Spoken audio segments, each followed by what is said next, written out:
Hey guys, and welcome back to Kharak Cup number 12. Continuing with the group stage here. Now, I've got to say, if A-Game versus Catharsis was the series that I wanted to see, and I'm a little sad we missed out on, Discar versus Garmulator was going to be prime.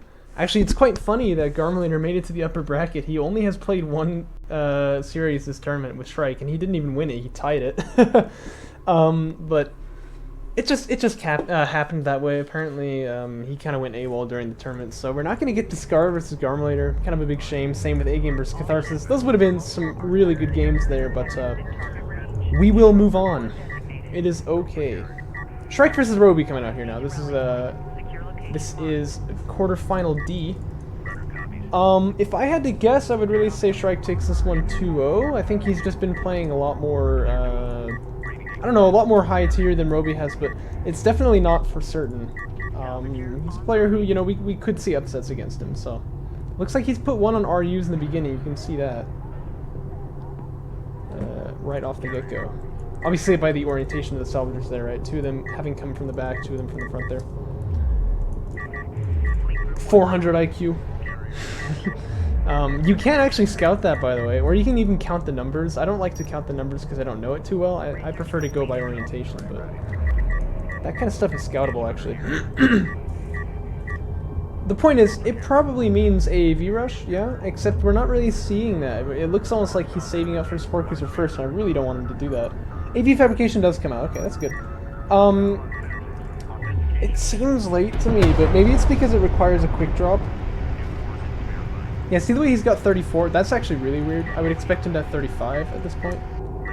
Wouldn't you? But it does look like he just didn't quick drop. This is one build that you should actually definitely quick drop for, because it costs 85 RUs, so you just drop a little like 5 off after you're done there.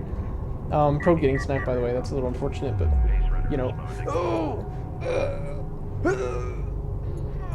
Point is, you can get AV Fabrication started way earlier, and then you can queue a Support Cruiser, because I don't know. Don't do this. I think this is probably questionable play at best. It doesn't really provide any safety, because I always say this: if you did scout like an attack coming now with your base runner, like let's say it was against Galzian, all right, and you had like assault ships coming down the map right now, or you know against Coalition, you see like a huge LAV LOL train coming at you. You have to cancel a Support Cruiser that's like more than halfway finished in order to defend the attack. So I mean, you've already lost if you do defend it, you know what I mean?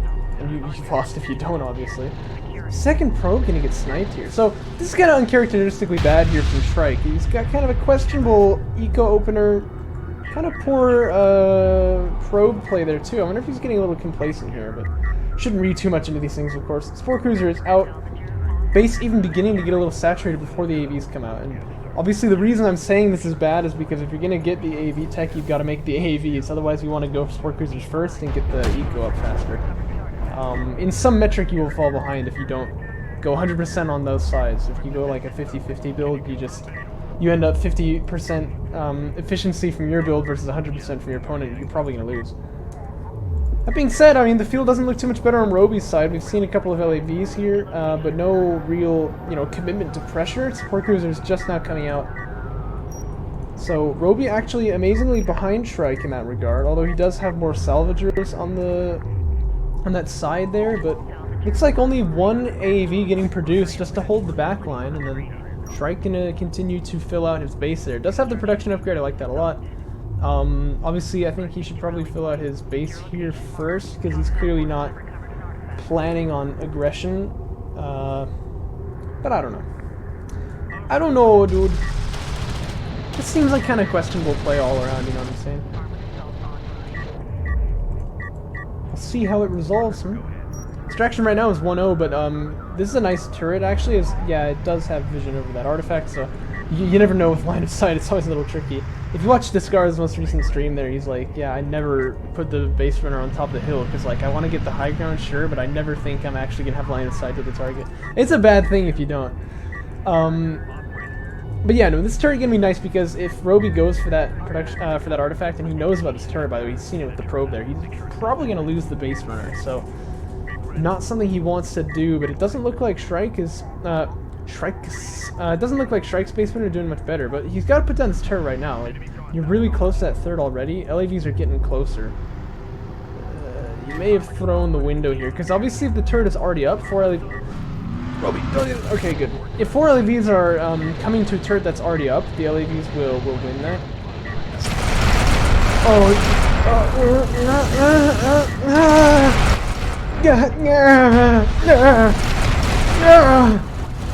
okay.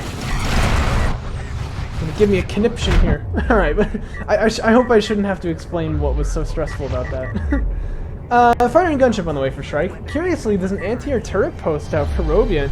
I mean, seems to be proper. Strike fighters are being produced as we speak, but... I mean, that's weird. You wouldn't normally make that, you know what I mean? And he can hold it. I mean, there's only AAVs out on the field. He's got LAVs and railguns, so he can hold that anti-air turret post, but... Just curious. I mean, you wouldn't normally see this. I think probably sending all these rails back to deal with one AAV is probably a little bit of a... probably a little bit of an overcommit right there. I think he's kind of baiting himself here. Turret with high ground, just smacking in his base burn here. I'd be amazed if Shrike doesn't kill this. I think I'm about to be amazed. I mean, hey, you've got... Well, if Maze doesn't kill it, I'd be a Shrike, right? Anyway, he's got strike fighters. He could actually finish it off like that. Maybe he wants to just get damage on these railguns. He is actually going to fly over anti-air, though. He's going to see this turret now. Turret contemplates shooting. The reason is because its vision range is actually quite small. You really need to keep these things supported with units. I was saying it was probably an overcommit to have so many railguns with that AAV there. You want some of them to be, you know, getting that anti-air for you, essentially, because they provide the vision, the anti-air turret post provides the firepower, but this base burner is going to extract with like 300 HP. That, I think, is kind of a big choke, too, because that can come back to be, like, really meaningful in the game, you know what I'm saying? And if you... I don't know, it seems a little sloppy to let that extract when the thing's only got like 300 health anyway. Also gonna fly back over the anti-air turret post, getting hit by LAVs too, and I think this is... Yeah, that's a dead strike fighter. This should be one too, if he micros it that same way. So, Shrike really playing sloppy here. I kind of expect better things out of him, honestly. Dragons take out this AV, he goes down in a blaze of glory.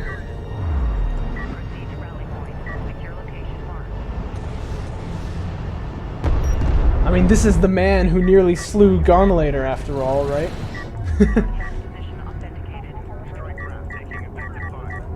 He's the one who killed them Jenkins brothers. With one bullet!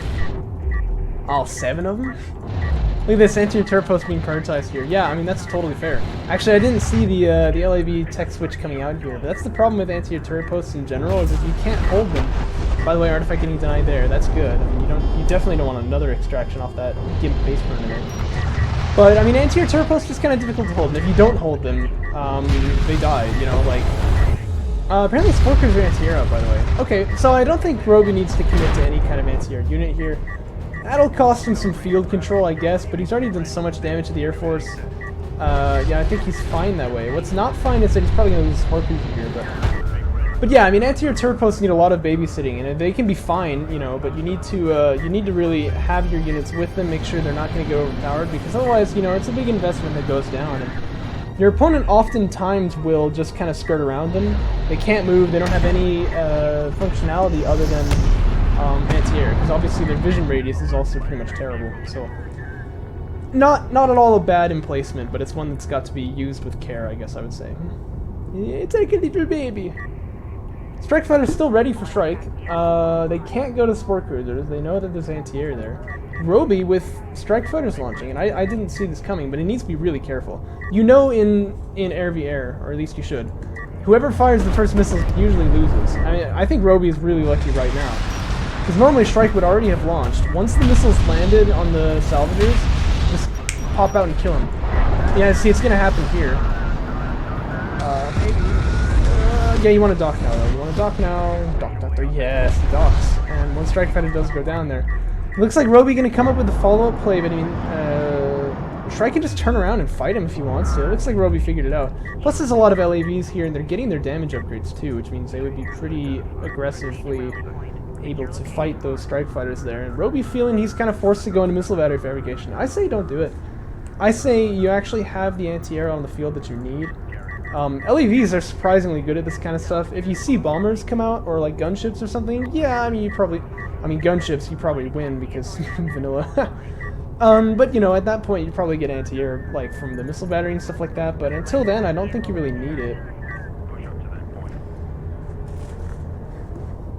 Of course, these are my opinions. Does not necessarily reflect the opinions of BBI nor Gearbox Software. BBI Interactive, sorry. No, Blackbird Interactive. Anyway. Yeah. Turret's got line of sight to, like, probably that Hulk there. I don't know, it's always hard to tell with them. They're not totally lined up with the terrain properly yet. This is actually one thing I think DOK could really benefit from, is if the terrain was a little bit closer tied to the height map. Because then, you know, it would be a lot easier to tell, like, why units have got line of sight and why they don't. If models, like the height of the model was also tied to, you know, like, how high he is by the game's calculation and stuff like that, it would just make it a little... Oh, ouch. Alright. It would just make it a little bit easier to, you know, figure out where, like, line of sight is and stuff like that. This is a huge loss, by the way. Really bad for RoBeY. LAVs are strong here too, because they obviously have the upgrades above their opponent. There's no AAVs from RoBeY. Well, okay, there are actually, but they're miles away. So he can definitely take that fight. It's tricky with the carrier being here and also the railguns on high ground. They actually can really contribute in a meaningful way. But look, he's gotten to the support cruiser. That's what he wanted to poke. And if the AVs come back down, these LAVs can come in too. So it's really kind of a nightmare here. I don't think this goes down though. I think AAVs from RoBeY are ready, but probably the support cruiser should, like, move up to them. They should definitely move down to the support cruiser though. Oh, jeez. But yeah, I mean, support cruiser should move up to them to get to that smoke as fast as he possibly can, really. Battlecruiser fabrication actually coming up from Shrike now, kind of an edge choice. I'm not sure exactly why. Because you have railguns and LAVs. BCs don't really do terribly well against any of them, but, like, this could work, you know. Give it some faith, you know, give him some faith. Now, RoBeY launching the Strike Fighters down here, but he kind of forgets about him. They're going to come back to Doc. I hope he catches that. Support Cruiser maybe going to go down here. You got to smoke this, dude. Dude, you got to smoke. Strike Fighters do Doc, and the Support Cruiser will die. I mean, that's just totally unnecessary. Smoke, man. I know it's bad in real life, but in DOK, it's a lifesaver, let me tell you. Let me tell you, man, it'll change your life forever, dude. Maybe a feeling that there's not much anti-air here at Shrike launches, but there actually is a missile battery here. I mean, not like it's bad of him to have his air units out. He should have them out, but this needs to be really careful. This is not a friendly field for these air units at all. His army also sticking to these LAVs here. It's kind of amazing that RoBeY hasn't gotten a Soul Cruiser tech or just made AAVs or something like that yet. But he's just tied down to trying to, you know, rebuild his eco here. He's actually just going to forego it, try to get some Strike Fighters out now. Can make those two at a time. He does have enough money to queue them all up, which is promising, I suppose. Power 2 coming out on his carrier now. What's his resources like? Fairly good. Yeah, I don't know. I mean, Assault Cruiser makes a lot of sense here until the BCs pop, right? The thing is, you just need to keep your railguns safe and the BCs are not going to be a threat. The other thing to understand, of course, is that we know there's BCs coming. He definitely doesn't. But, you know, your opponent, having made so many LAVs, is definitely floating RUs. Question is just how many and what does he plan to do with them. Like, when I do this, it's because I have, like, HGCs coming out, you know what I mean? You kind of get the feeling it's going to be something like that. Support Cruiser anti-air coming out from Shrike. This is definitely what he needs. This is tricky, though. He needs to actually launch his air units down there, but he doesn't even know that these are coming. I hope he's going to launch, like, the second he sees this, though. Base runner are probably going to go down meanwhile. Oh, RoBeY, no, no, no, no, no! No, no, no, no, no! You want to kill Support Cruiser. Oh, no, RoBeY. That's just a lot of missiles wasted on, non-essential targets, I suppose I would say. Civilians! And now the Support Cruiser anti-air is out, the window is closed. 2 Support Cruisers hammering on these hammers. Look at that. Base runner gonna get out though, and this guy's surviving with 230 HP, and you gotta think that's pretty lucky. All the Strike Fighters gonna die here, and RoBeY loses every one of them, I think. One of them got out, apparently. And he didn't kill the Support Cruiser. I mean, to be fair, he's quite low, but... Ooh. And now the LAVs come in here for the power play. I mean, if they can kill enough of these railguns to clear a path And there's no armor on the rails, is there? There is, but it's only armor 1. Oh! Cruelly denied by the airburst though, and that is crucial. I mean, like, you wouldn't believe, because if these BCs get to the base, that's just game, you know what I mean? So, railguns being alive and moving toward the BC is not good. You want to move away, you want to move away. Ooh. Smoke popped on one of them there. Gonna allow the other one to reach his position there. Sport Cruiser get a bit of heals in, and then they're gonna continue their push now. This is dicey business here for RoBeY. He definitely does need to be making more railguns here, and I think he is, but yeah, they caught up to the rails there. You gotta back away with these rails, obviously, when the BCs are coming. Smoke here coming in clutch, by the way. Obviously, air can't be used here by either player. I mean, these guys are gonna die too. They get some damage on the railguns, but yeah, I mean, Sport Cruiser are going to heal up that battle cruiser while the smoke cuts off the line of sight for the other railguns. And look at that damage on this carrier. I mean, it is huge. BCs probably want to keep it. Oh, RoBeY, you want to get out, dude. But I mean, honestly, the time to get out maybe is already close. I don't know. Focus fire could be a little bit better for him, to be sure. AV could come in and smoke. I mean, AV smoking here is really important, I'm sure. This is just nerve-wracking. He's so close. Oh, but Shrike is really gambling a lot here. I mean, I'm talking about how RoBeY needs to do this and that to ensure he doesn't die here, but this is really risky times from Shrike, too. And the battlecruiser going down, that's a little sketchy. I mean, obviously, these rails are still up, you know. This battlecruiser has about the same chances of getting through. Carrier really needs to just back away further. I mean, but, you know, if this battlecruiser gets to it, he dies. You want to keep backing up here, mate. Railgun's getting killed by LAVs, the carrier's getting hit by the battlecruiser, and RoBeY just didn't back up. Definitely get that power into self-repair. But, oh man. Self-repair is on, and it's pretty good by the way. It's like 50 each tick, which I think are like 2 a second, so it's really fast. But no, it looks like the battlecruiser not going to find the carrier here, but he has found the third base eco, and I say... As Shrike at this point, yeah, just kill the support cruiser, it's gonna die really fast. And then you get, yeah, then you get at least something from this push, because right now you're kind of starving for anything that you've actually gotten here. And stop this extraction, would you? You've got LAVs, like, stop this extraction. You really can't let that one go through now. Triple SC here, healing up this BC, but he's got to just target that support cruiser. I mean, this is definitely the target here. This extraction is going to go through. I mean, Shrike can't let that happen to him. Ooh, and he's just targeting AAVs here too, so I mean, this is definitely an opportunity to get something out of the push, to say, okay, well, I didn't kill your carrier, I got pretty darn close, but hey, at least I took out your third base mining. But BC gonna go down here really kind of for nothing, and that's 3 support cruisers just stranded in enemy territory, gonna die for sure now. What? Holy goodness. I mean, how much damage does a strike fighter do? It's not much, right? Like, relatively speaking. Obviously, yeah, but when you have 100 armor, like, nothing does much damage. Like, railguns in A-Game's mod only doing, like, I think it's 195 per shot or something like that. Like, they almost look like pea shooters against 100 armor, you know what I'm saying? Like, coalition carriers are really tanky, and this guy's about half health. I think, like, strike fighter launching here to try and kill off the carrier, that's just never gonna work. Extraction goes down, it's 4-1. Power 5 finished for RoBeY. Cruise missile launching, and he's gonna win this here. Like, full wing is cool and all, but I don't think it takes you in this scenario. Ah, Shrike, my boy. I'm not sure what you're going for. The battle cruisers were a bit of an odd choice already, but then to follow it up like that, it's really questionable plays here. And I don't know, it's going to start him out on the series on the back foot. He's certainly going down here. I mean, there's even potentially an extraction going to come out. Strike fighters go raining into the desert on all sides. And RoBeY takes game 1 and really an upset for me. I mean, I really thought Shrike would 2-0 this one, so... Wow. Was he just kind of playing around? I mean, like, I don't really know exactly what happened here. Let's load up the next replay, see what Shrike does to respond. But, he shouldn't have lost that. That's for sure. I really don't think so.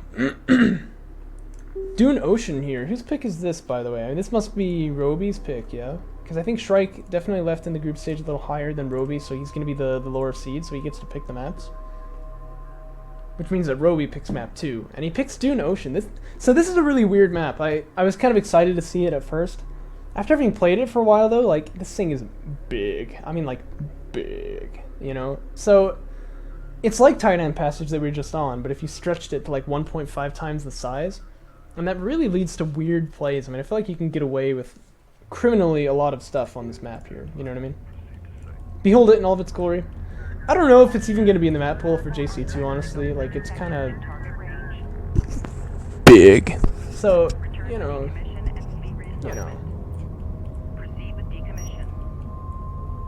I mean, I can't capture the entire map unless I, like, fully zoom out. Probably Torin Crater, which Torin Crater is a big map if you didn't notice, by the way. It's probably, like, that big, but then it's a square. So if you look at, like, surface area, it's probably about the same, but I think it's more actually about the length than it is about the surface area. Did you hear about the CSGO map Horizontago? It's made as like a joke for, because, you know, they have this map called Vertigo where you're on a skyscraper. So someone made a map called Horizontago where it's just one corridor, that's it. And they have this video of, like, all these pro players and stuff, like, playing on Horizontago and, like, talking about what they think about the map. It's so funny. This is like the Horizontago of DOK, I guess. You know, what we really need, though, we really need good layouts that are competitively viable, and it's not easy to get them because you basically got to take a campaign map and say, okay, how can we swing this? How can we make this into a playable map? Maybe I'll write to Ian again and ask him if maybe we can get the tools for map creation. He said no last time. Maybe he'll say yes this time, but at least I can ask him to throw us a bone or something, you know what I mean? But that would really accelerate DOK to another stage if we had modding, you know what I mean?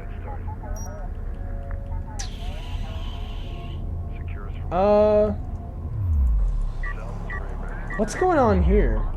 Oh no, they're playing on the wrong... Okay, so I should explain.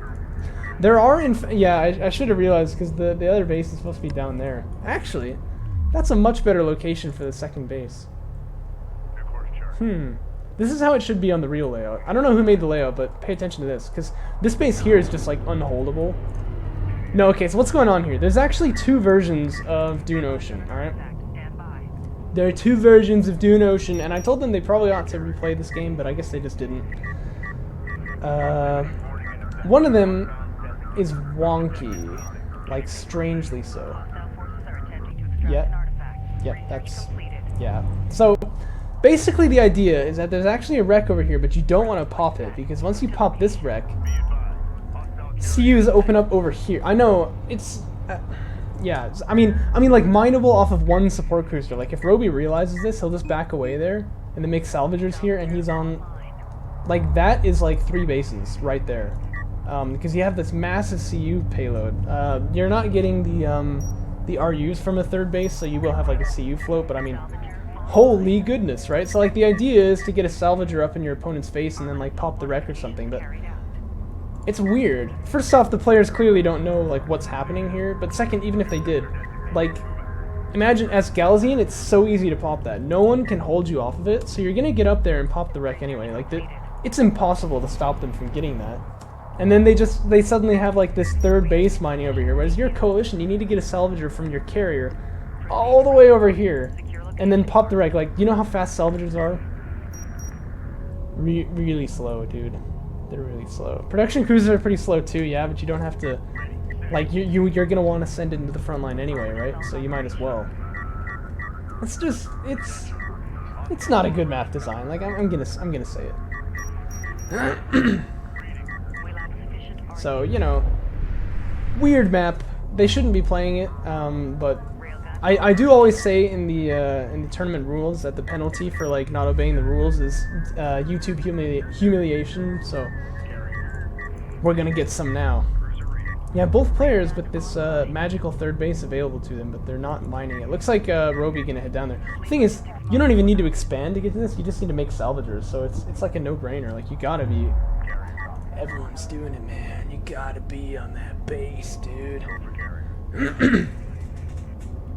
Missile ships coming out from Shrike. That's actually pretty wise, because you don't want to go where your opponent's going to on a map like this. Fighter and gunship finishes now for RoBeY.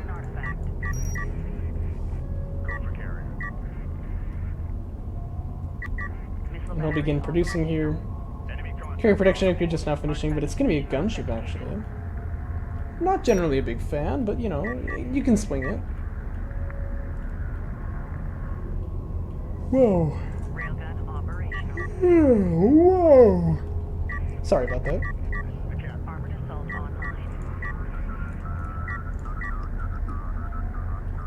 We could be waiting here for some time. I think I'll kind of fast forward a little bit here now. Yeah, Shrike finally figuring it out. He's gonna be like, were those there the whole time? Like, no. No, they weren't.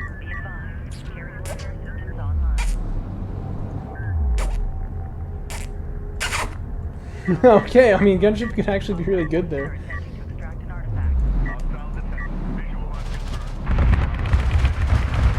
Strike fighter is just almost always better in this scenario, though, I mean, to be honest.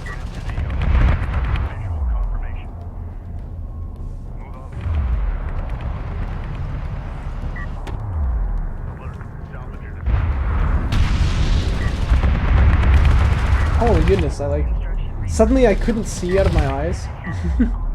I can see again now, don't worry. Artifact gonna be denied here. Gunship just kind of doing gunship things, as in, you know, failing to really get much damage done. I think actually maybe 2 gunships can do it here, but, you know, for 2 gunships you could have a lot of strike fighters, and they would do it a lot better.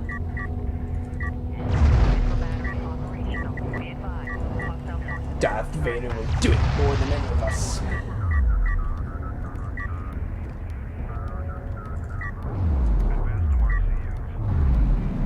I mean, gunships are so cool, though, but...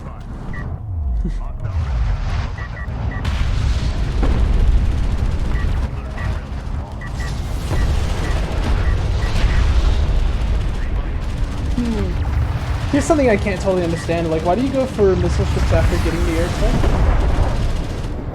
And seeing missile ships from your opponent. That seems like a really unnecessary type of unit to get.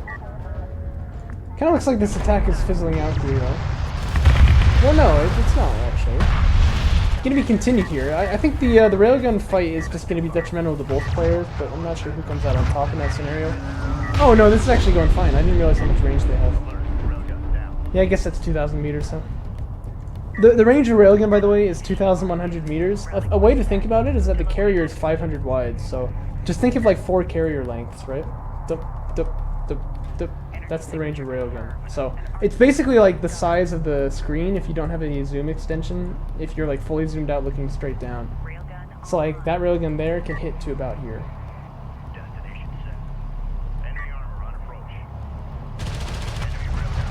Makes you realize, actually, yeah, like see, these railguns are firing from like really far away. It makes you realize we don't often use them to their full potential because they have a huge range, and if we can really get scouting information for them, like that ability to fire from so far away is really valuable. So I think that's something that all of the DOK players really could improve on a lot, actually. RoBeY gonna try to muscle his carrier in here. It's a little risky this early on. Power 3 is still coming out, and there's a lot of rails out, but...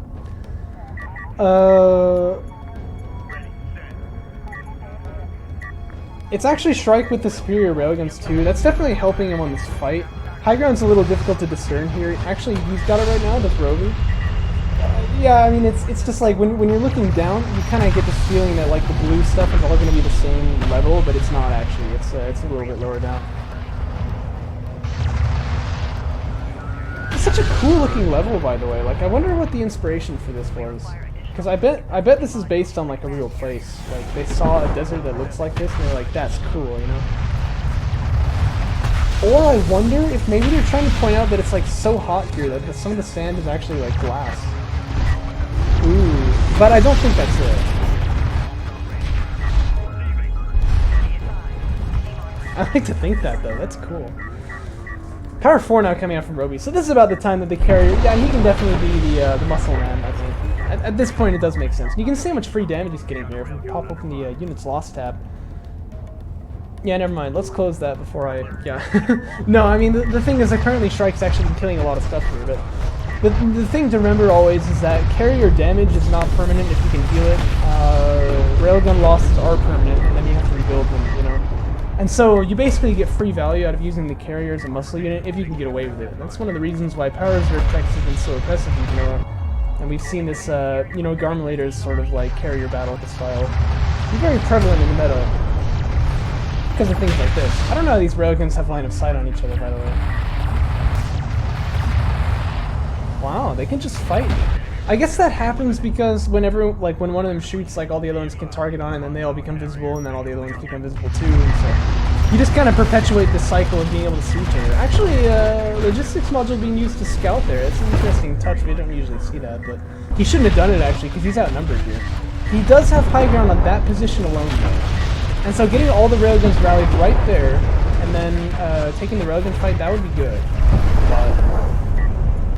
not really seeing that turbo here. Gunship's gonna launch now. There's one missile battery out here, but that could be a lot of damage on these rails here, which are not very squishy, but they're a little squishy, you know. They've got a little bit of give to them. Just gonna want to be careful. Gonna want to be careful to dox it here.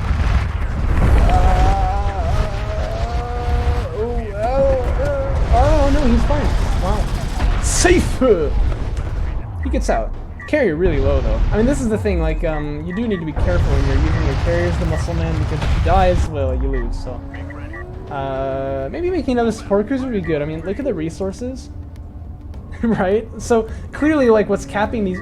Oh my gosh, did you not have the carrier production upgrade? RoBeY, my dude. If you were playing RM, okay, and you had, like, I don't know, 50,000 RUs, wouldn't you build another carrier? Like, you... Holy goodness. I guess he's just been preoccupied getting the power reserves, but this tech doesn't take that long. And that's like the biggest reason, I would say, hands down why, because he's had railguns versus railguns, and sure, he's actually not had the armor upgrade, I don't think. Right? So his railguns were slightly inferior, but he had the carrier there, taking a lot of damage and doing a lot of damage too. Like, that should have easily been oh, Shrike, you bad boy. That should easily have been him winning this fight this whole time. Clearly your problem was that carrier production upgrade. Like, if you had that, you would be winning this fight. What? I don't know. Like, how long can you be permitted to just run through the field? Is this like a miss rally, or was it the, Whoa, carrier's really low. 300 health on this guy. Cruiser is gonna launch in desperation here. One more shot lands, it's gonna be over. Oh boy. They just need one hit, but they can't get line of sight just yet. They are a little bit faster than him. Oh, golly gee. I mean, that's just... ooh. He is getting hit now. Railgun's taking shots at him. Just like 2 more hits and he's down. They lose vision and he's not going to die yet. Smoke is good. Smoke is good. You can see him. How can he see him? Because the carrier's shooting! Oh no! And RoBeY goes down. Oh. Yeah, it sounds a little counterintuitive. You want to turn off the range there, because if your carrier shoots, he reveals himself. And so what happened there was that, because these units were envisioned by something, the carrier fired at them, and then the railguns were like, I see you. Boom! They killed him. Oh man, yeah, cutting it real close there, RoBeY, but you probably were going to lose anyway. This was a pretty big force coming at you, but holy moly. This series has just been interesting, I guess I would say. They've played on the wrong map. They've sacked their carrier in funny ways. Twice now, right? Oh boy. Oh boy, oh boy, oh boy, oh boy. Ace match. That's always fun. But I do give it to Shrike. I think he's gotta take this, right? Oh, the shallows. It's a normal map. It's a map that we know.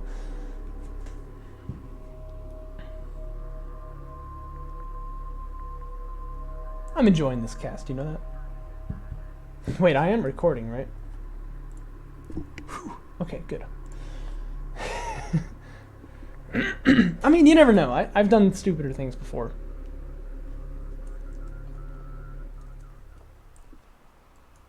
Oh wait, I'm... Sorry, I was in autopilot there. I started playing the match. Alright, so we got the Shallows here. Support Cruiser first, probably the reigning champion of the Shallows. And I recently watched the... I mean, I've been thinking about Support Cruiser first builds a lot recently because I've been doing them myself. And I've definitely come to the conclusion that 6-up is safe, 7-up is moderate, 8-up is kind of risky, 4-up is weird, I guess. 10-up, is that a thing? Point is, yeah, Support Cruiser first builds, definitely like the go-to on the Shallows generally. But the play should be, I think, to go 7-up. Or, sorry, 8-up, sorry. We were watching Discard's stream, and he's watching the game on the Shallows between A-Game and myself. And A-Game's gone, like, these were a bunch of ladder matches. You can find it on his Twitch channel, even still right now. And A-Game's been going 7-up, like, almost every game, and then we're on the Shallows, and he goes 6-up, and he's like, A-Game, like, of all the games, you picked this map to go 6-up, like, what are you doing, you know what I mean? But he's got a point there. He's got a real point there, because obviously, this is a map where you're going to be really safe. And so, you know, you want to go up a little bit higher there and see if you can do, you know, like get a little bit more eco in there. So going 8-up is probably the play here, which means your Support Cruiser should be delayed, although RoBeY's is not delayed because he made salves, he's actually just kind of a little bit slower. But both players going 6-up here, which I like it because I feel like it's good that they're doing Support Cruiser first, but I definitely feel like they should be going 8-up on this map if they're going to play this kind of eco. But this is still kind of a subjective field, I suppose I would say, so don't take me as too authoritarian here. Gonna be Rails versus AAV, that's a fun playstyle here. The AAV player has got to go fighter and gunship now, right? Like, not right now. Obviously, as the caster, I can see all this right now. They need to figure it out first. But the meta here should be that fighter and gunship comes out now for the AAV player. He's got the RUs for it. He's got the carry production upgrade. If it becomes a fighter and gunship war, he would win it in that case. He's got just kind of the better setup eco for it. And so the railgun player has to go for like Support Cruiser anti-air, which makes it so that he can't push, or he has to go for missile batteries, which makes his push super slow and it costs more money and stuff like that. Generally, we would think that the player who has AAV fabrication into fighter and gunship is in the like kind of the upper hand right here. Generally, all right. But you never know. It's not like going to happen like that every game. It's a bit tricky to pull off. So I'm interested. I'm interested to see what will happen here. The number one thing I noticed, though, is that a turret getting set up here on the third. Good location, too. No, it's a really oh, no. Oh, no. So what you want to do is peek under the map here so that you can get, like, the pro hacks vision and stuff. So you need to look for the dunes carefully, right? Because if you're in the sensors, you're not going to see it. If you're just looking straight down, you're not going to see it. Same thing happens on the Boneyard all the time, although you can actually kind of see the crest here. But yeah, the turret wants to be on high ground if he can, and he wants to be, you know, ready to take on the base, obviously, so he needs to have line of sight to it. So this is the place to put it, clearly, right? It's like right here. Close to the edge, that's fine. You're clearly on high ground here. It's going to be hard for the carrier to siege you down, because that's probably how this turret will get cleared. You can shoot at the base, and you've got high ground. So this is probably the location, if you're going to put down this particular turret, to do it. By the way, look at that cheese, dude. It's not cheese, but RoBeY, because he came in with the turret, he takes the close extraction. So Shrike gets the mid one, thinking, okay, now I can go for the safe extract. I've got the map control. But RoBeY, kind of cheesing him out, takes the close one, and now he's going to have to like go into enemy territory to get his extract if he wants it. RoBeY making a bad choice right here. So he saw with the probe that there's railguns out, but instead of going fighter and gunship, he's going to go for LAV assault pack, and he's going to start getting the strike craft out. And the reason I say that's a mistake is because there are already LAVs on the field for Shrike here.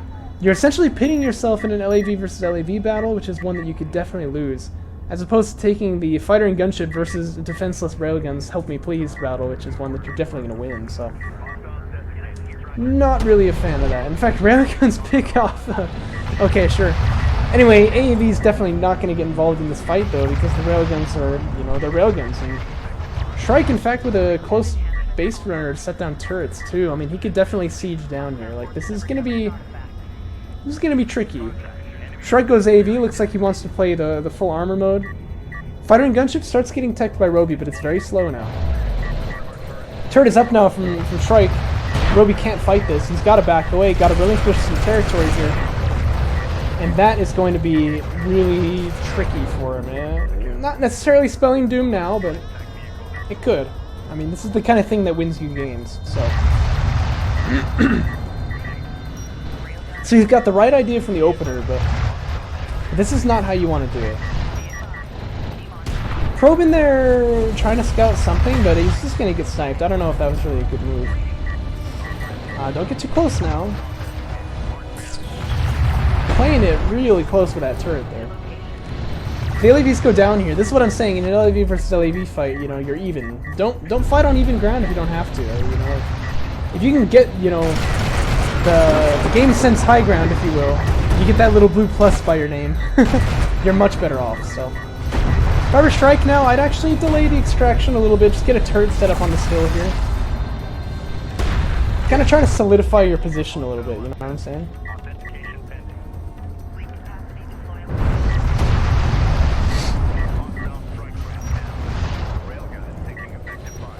Yeah, this is why I would do that, right? Now, I think it'd be really good if you had a turret right here now, because then you could take an even more aggressive stance. You can move up to like here, let's say, with the rails, you know. I mean, third base is going to be denied for like ages here. See what's going on Shrike's side, by the way. Hasn't seen it even. I really don't think he's actually scouted this turret. And, you know, that's actually good for him in some ways, because he's very focused on, well, he's making sport cruiser, he'll see it now. Unless the carrier is going in for a power play off 2 artifacts, that's very possible. A lot of rails are out here. If you want to get, you know, anti-strike craft coverage, pretty easy to just kind of use your carrier for that. I mean, yeah, that could definitely work. Fighter and gunship is out now, so they're going to be produced now from RoBeY, but with no carrier production upgrade just yet. Anti-air could be in the form of this base runner, but I think Shrike going to need to find some kind of answer for that, but the damage for that before, like, already is going to be pretty big. Oh, I take it back. He does have a carrier production upgrade, so these are going to come out fairly quickly. So, you know, Shrike sees the anti-air then, or sorry, the air units. He knows he needs to get anti-air. It's going to be missile batteries. I think you play a 2-base play then, because if you're going to go missile batteries, this push folds unless you can get them there now. So keep the sport cruiser here, drive the carrier out, and use him as a party bus with missile batteries, actually. It sounds kind of funny, but I think that's the play from Shrike's position. Or, you know, you could just kill this carrier. I mean, his opponent may be throwing that. Anti-air turret post is taking names here, probably. Yeah, no, it is. Shrike, my boy. Shrike, my boy! Drive up. Drive forth, brave soldier! Fight!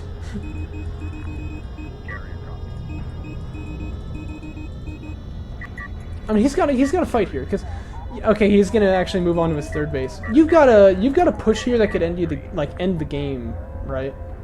And I think it's just a lot safer to trust in this push than it is to.